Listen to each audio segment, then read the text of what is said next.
السلام علیکم ورحمۃ اللہ وبرکاتہ۔ اللہ تبارک و تعالیٰ جب اپنے کسی بندے سے ناراض ہوتا ہے نا تو اس کے جسم کے اندر یہ 5 نشانیاں ظاہر ہوتی ہیں۔ کتنی نشانیاں؟ 5۔ جب بھی اللہ تبارک و تعالیٰ کسی بندے سے ناراض ہوتا ہے تو یہ 5 نشانیاں اس کے جسم میں ظاہر فرما دیتا ہے، جس سے کہ لوگ دیکھنے والے دیکھ کر کے سمجھ جاتے ہیں کہ یہ بندہ وہ ہے کہ جس سے اللہ تبارک و تعالیٰ ناراض ہے۔ چاہے کوئی مرد ہو یا عورت ہو، نوجوان لڑکا ہو، کوئی نوجوان لڑکی ہو، جس کے جسم میں بھی یہ 5 نشانیاں ظاہر ہونا، 5 نشانیاں آپ کو دکھیں، چاہے آپ کے خود کے اندر دکھائی دیں یا کسی کے اندر دکھائی دیں، محلے کے اندر کوئی شخص ہو اس کے اندر یہ 5 نشانیاں دکھائی دیں، تو سمجھ جانا کہ اللہ تبارک و تعالیٰ اس بندے سے ناراض ہے، اللہ راضی نہیں ہے۔ اب وہ 5 نشانیاں کون کون سی ہیں؟ بڑے دھیان اور بڑی توجہ سے اس پوری ویڈیو کو دیکھیے گا، انشاءاللہ تبارک و تعالیٰ اسے سننے کے بعد آپ کا ایمان تازہ ہو جائے گا۔ اور اگر ان 5 نشانیوں میں سے کوئی ایک نشانی بھی اگر آپ کی باڈی کے اندر، آپ کے جسم کے اندر پائی جا رہی ہوگی تو اس ویڈیو کو دیکھنے کے بعد، اس ویڈیو کو سننے کے بعد پھر آپ بھی اللہ کی بارگاہ میں توبہ کر لیں گے اور اللہ کو راضی کرنے کی کوشش کریں گے۔ اور مجھے امید ہے کہ اس ویڈیو کو دیکھنے کے بعد آپ نیچے کمنٹ ضرور کریں گے، جو بھی آپ کو اچھا لگے وہ آپ کمنٹ کریے گا۔ آئیے گا وہ 5 نشانیاں کون کون سی ہیں، بڑے دھیان سے آپ سنیے۔ پہلی نشانی یہ ہے کہ جس بندے کے ماں باپ جس سے ناراض ہوں تو سمجھ جانا کہ اللہ تبارک و تعالیٰ اس بندے سے ناراض ہے۔ آپ اپنے محلے کے اندر، اپنے گاؤں کے اندر، اپنی بستی کے اندر دیکھ لیجیے گا کہ کس کے ماں باپ کس اپنی اولاد سے ناراض ہیں، کیونکہ آج کل کی اولاد بھی آپ جانتے ہیں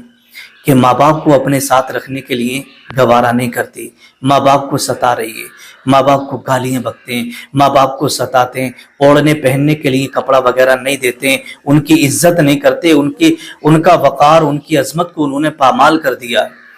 تو جس کے ماں باپ جس بندے سے ناراض ہیں نا، اپنی اولاد سے ناراض ہیں، تو سمجھ جانا کہ اللہ تبارک و تعالیٰ اس بندے سے ناراض ہے۔ یہ بہت بڑی بات ہے جو میں نے آپ کی خدمت میں رکھی، اور اللہ کے رسول کی حدیث پاک میں آپ کو سنا دوں۔ نبی کریم صلی اللہ تعالیٰ علیہ وسلم نے ارشاد فرمایا کہ تمہارے ماں باپ تمہارے لیے جنت بھی ہیں اور تمہارے لیے جہنم بھی ہیں۔ یہ کون فرما رہا ہے؟ اللہ کے نبی۔ اب جنت کیسے ہیں اور جہنم کیسے ہیں؟ اگر تم اپنے ماں باپ کی فرما برداری کرو گے، اپنے ماں باپ کی عزت کرو گے، اپنے ماں باپ کی خدمت کرو گے، اپنے ماں باپ کی اطاعت و فرما برداری کرو گے، تو پھر یہ تمہارے ماں باپ تمہارے لیے جنت ہیں۔ اور آقا فرماتے ہیں اگر تم اپنے ماں باپ کو گالیاں بکو گے، اپنے ماں باپ کو ناراض رکھو گے، اپنے ماں باپ کی خدمت نہیں کرو گے، ان کو برا بھلا کہو گے، تو پھر یہی ماں باپ تمہارے لیے جہنم ہے، یہی ماں باپ تمہارے لیے جہنم میں جانے کا سبب بن جاتے ہیں۔ تو میرے پیارے اسلامی بھائیوں اور اسلامی بہنوں، اللہ تبارک و تعالیٰ اس بندے سے ناراض رہتا ہے جس سے اس کے ماں باپ ناراض ہوں۔ اگر جس کے ماں باپ راضی ہوں تو سمجھو اللہ بھی اس سے راضی ہے۔ تو پتہ چلا کہ جس کے ماں باپ جس بندے سے ناراض ہوتے ہیں تو اللہ تبارک و تعالیٰ بھی اس سے ناراض ہوتا ہے۔ نمبر 2، دوسرے نمبر پر آتا ہے کہ اللہ بندوں سے، جب اللہ تبارک و تعالیٰ کسی سے ناراض ہوتا ہے نا تو اس بندے سے سجدوں کی توفیق چھین لیتا ہے۔ آپ یہ دیکھیے گا، اپنے پورے محلے کے اندر نظر رکھیے گا، اپنے پورے محلے میں، اپنے گاؤں میں، اپنی بستی میں یہ دیکھیے گا کہ کون بندہ نماز پڑھنے کے لیے جا رہا ہے، کون اللہ کی بارگاہ میں سجدہ کرنے کے لیے جا رہا، کون نہیں جا رہا ہے۔ 5 وقت کی اذان ہو رہی ہے، نماز پڑھنے نہیں جا رہا، تو سمجھ جانا کہ اللہ تبارک و تعالیٰ اس سے ناراض ہے۔ اب چاہے تو اس کے گھر میں کتنی بھی دولت ہو، چاہے اسے کتنی بھی اچھی روزی روٹی مل رہی ہو، اسے اچھا کاروبار اس کا چل رہا ہو، تو اگر آپ کا کاروبار اچھا چل رہا ہے، آپ کو روزی روٹی اچھی مل رہی ہے، آپ کا گھر مکان اچھا ہے، آپ عیش و عشرت کے ساتھ رہ رہے ہیں، تو پھر یہ مت سمجھیے گا کہ اللہ آپ سے راضی ہے۔ ہاں، آپ کے پاس چاہے کتنی بھی دولت ہو، آپ کتنے بھی خوش رہ رہے ہوں، اگر آپ مسجد میں نماز پڑھنے کے لیے نہیں جا رہے تو پھر اللہ آپ سے ناراض ہے، اللہ آپ سے ناراض ہے۔ کیوں؟ اس نے لکھا ہے کہ جب اللہ کسی اپنے بندے سے ناراض ہوتا ہے نا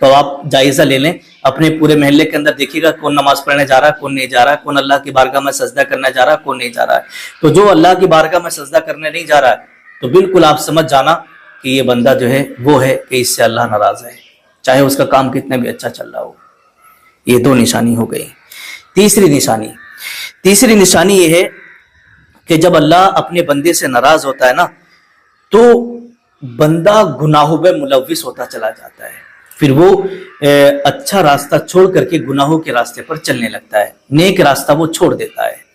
جب اللہ کسی بندے سے ناراض ہوتا ہے تو وہ گناہوں میں ملوث ہوتا چلا جاتا ہے، زناکاری میں، شراب خوری میں، اور یوں سمجھیے گا کہ جتنے بھی بدکاری کام ہیں، جتنے بھی برے کام ہیں وہ اس میں چلنے لگتا ہے، روزانہ وہ گناہوں پر گناہ کرتا رہتا ہے۔ تو اللہ جس بندے سے ناراض ہوتا ہے تو پھر وہ گناہوں میں ملوث ہوتا چلا جاتا ہے، گناہوں میں ملوث ہوتا چلا جاتا ہے۔ اللہ تبارک و تعالی ارشاد فرماتا ہے قرآن میں، ما اصابک من مصیبت فبما کسبت ایدیکم، کہ بندے کے اوپر جو مصیبتیں اور پریشانیاں آتی ہیں وہ سب اس کے ہاتھوں کا کیا دھرا ہوتا ہے، اس کے ہاتھوں کا ہی کیا دھرا ہوتا ہے۔ اور پھر بعد میں ہم شکایت کرتے پھرتے رہتے ہیں کہ بھئی ہم پریشانی میں چل رہے ہیں، مصیبت میں چل رہے ہیں، ہمارا کام و کاج نہیں چل رہا ہے۔ تو اگر آپ گناہوں کے راستے پر چل رہے ہیں تو ان گناہوں کے راستے کو آپ چھوڑ دیں اور اللہ کی بارگاہ میں نکلیں، اللہ سے توبہ کریں، مولا مجھ سے غلطی ہو گئی، اے اللہ پاک مجھے معاف فرما دے، میں آج کے بعد میں گناہ نہیں کروں گا، آج کے بعد میں اس راستے پر نہیں چلوں گا، مولا 5 وقت کی نماز پڑھنے جانے لگے، رو رو کے اللہ کی بارگاہ میں دعا کرے۔ اللہ کے رسول فرماتے ہیں التائب من الذنب کمن لا ذنب لہ، کہ جب بندہ اللہ کی بارگاہ میں توبہ کرتا ہے نا تو اللہ پاک اس کے گناہوں کو معاف فرما دیتا ہے، اور وہ ایسا گناہوں سے پاک ہو جاتا ہے جیسے وہ ابھی ماں کے پیٹ سے پیدا ہوا ہے۔ اللہ کی شان یہ ہے، لیکن اللہ کی بارگاہ میں جا کے معافی تو مانگو، اللہ کی بارگاہ میں جا کے توبہ تو کرو۔ میرا رب بڑا کریم ہے، میرا رب بڑا غفور الرحیم ہے، وہ آپ ایک آہ نکالو گے اللہ کی بارگاہ میں تو وہ آپ کی آہ کو سنے گا اور آپ کی گناہوں کو معاف فرما دے گا۔ نمبر 4، چوتھی نشانی یہ ہے کہ جب اللہ ناراض ہوتا ہے تو بندے کے چہرے سے نور ختم کر دیتا ہے، نور کو چھین لیتا ہے۔ آپ نے دیکھا ہوگا کہ ایک بندہ وہ ہے جو نماز پڑھ کے آ رہا ہوتا ہے، یہاں پر نور جو کہا ہے وہ ایمان کی روشنی کو کہا ہے۔ نور جو ہے، نور سے مراد ہے ایمان، اور جب بندہ 5 وقت کی نماز پڑھتا ہے تو اس کے چہرے پر ایمان کا نور نظر آتا ہے۔ ایک بندہ نماز پڑھ کر ہے اور دوسرا بندہ بے نمازی ہے، تو ایک سائٹ میں نمازی کو کھڑا کر دو اور دوسری سائٹ میں بے نمازی کو، پھر آپ کسی سے پوچھ کے دیکھ لو کہ بھئی ان دونوں میں سے کس کے چہرے پہ زیادہ نور ہے، چاہے انسان کالا ہی کیوں نہ ہو، چاہے انسان کا کلر سانولا ہی کیوں نہ ہو، لیکن ایمان کا جو نور نظر آتا ہے نا، وہ ادھر گورا انسان کھڑا ہے اور ادھر وہ نمازی انسان کھڑا ہے، اس کا چاہے چہرہ ہی کالا کیوں نہ ہو لیکن اس کے چہرے پر ایمان کی روشنی نظر آئے گی، ایمان کا نور نظر آئے گا۔ اور ادھر جو بے نمازی ہے نا، اس کے اوپر یوں سمجھیے گا کہ پھٹکار برس رہی ہوگی، اس کے چہرے پر نحوست نظر آ رہی ہوگی، اور ادھر اس کے چہرے پر ایمان کا نور نظر آ رہا ہوگا۔ تو اس لیے جو بندہ نماز پڑھتا ہے اس کے چہرے پر نور ہوتا ہے۔ تو کہا ہے کہ جب اللہ تبارک و تعالیٰ کسی بندے سے ناراض ہوتا نا تو اس سے ایمان کا نور اس کے چہرے سے ختم کر دیتا ہے۔ نمبر 5، 5ویں نشانی کے بارے میں لکھا ہے کہ انسان جب اللہ ناراض ہوتا ہے تو انسان کا دل مردہ ہو جاتا ہے اور نماز کو اگر اس سے کہا جائے تو نماز کو نہیں جاتا۔ جس بندے سے اللہ ناراض ہوتا ہے تو اس کا دل مردہ ہو جاتا ہے۔ مردہ دل ہونے کا مطلب یہ ہوتا ہے کہ اذان ہو گئی، کوئی فرق نہیں پڑتا، نماز کو نہیں جا رہا ہے، لوگ اس کے سامنے سے نماز کے لیے جا رہے ہیں، اس سے نماز کے لیے کہہ رہے ہیں کہ جاؤ تم جاؤ میں پڑھ لوں گا، تو سمجھو اس کا دل مردہ ہو چکا ہے، ہر وقت وہ گناہ کر رہا ہے۔ اذانیں ہو رہی ہیں کوئی فرق نہیں پڑتا، لوگ نماز پڑھنے اس کے سامنے سے جا رہے ہیں کوئی فرق نہیں پڑتا، بچے کہہ رہے ہیں نماز پڑھنے چلے جاؤ کوئی فرق نہیں پڑتا، بیوی کہہ رہی ہے کہ جاؤ نماز پڑھ لو اذان ہو گئی کوئی فرق نہیں پڑتا، تو سمجھ جانا دل مردہ ہو چکا ہے۔ تو میرے پیارے اسلامی بھائیوں، اسلامی بہنوں، جب بھی جسم کے اندر یہ 5 نشانیوں میں سے کوئی ایک نشانی بھی ظاہر ہو جائے نا تو سمجھ جانا کہ اللہ اس بندے سے ناراض ہے۔